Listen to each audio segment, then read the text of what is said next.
La décrue. Alors Dieu se souvint de Noé, et de toutes les bêtes sauvages, et de tous les bestiaux qui étaient avec lui, dans l'arche.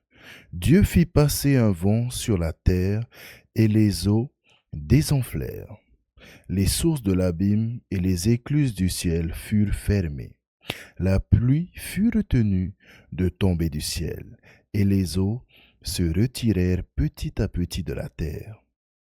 Les eaux baissèrent au bout de 150 jours.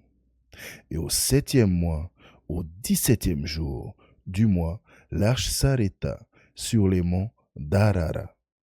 Les eaux continuèrent de baisser jusqu'au 10e mois, et au premier du 10e mois apparurent les sommets des montagnes.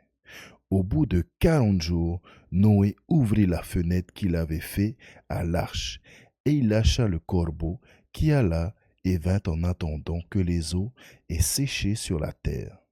Alors il lâcha d'auprès de lui la colombe pour voir si les eaux avaient diminué à la surface du sol. La colombe, ne trouvant pas un endroit où poser ses pattes, revint vers lui dans l'arche, car il y avait de l'eau sur toute la surface de la terre. Il étendit la main, la prit et la fit rentrer auprès de lui dans l'arche. Il attendit encore 7 autres jours et lâcha de nouveau la colombe hors de l'arche.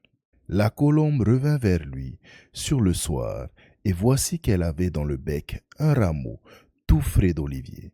Ainsi, Noé connut que les eaux avaient diminué à la surface de la terre.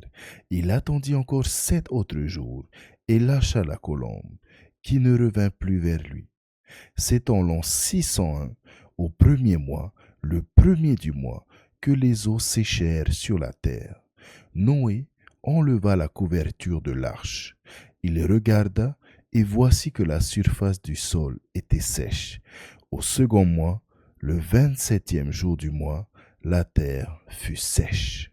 Retrouvez l'intégralité de ma lecture de la Bible sur ma chaîne YouTube, La Bible avec Raouri. Que Dieu vous bénisse. Amen.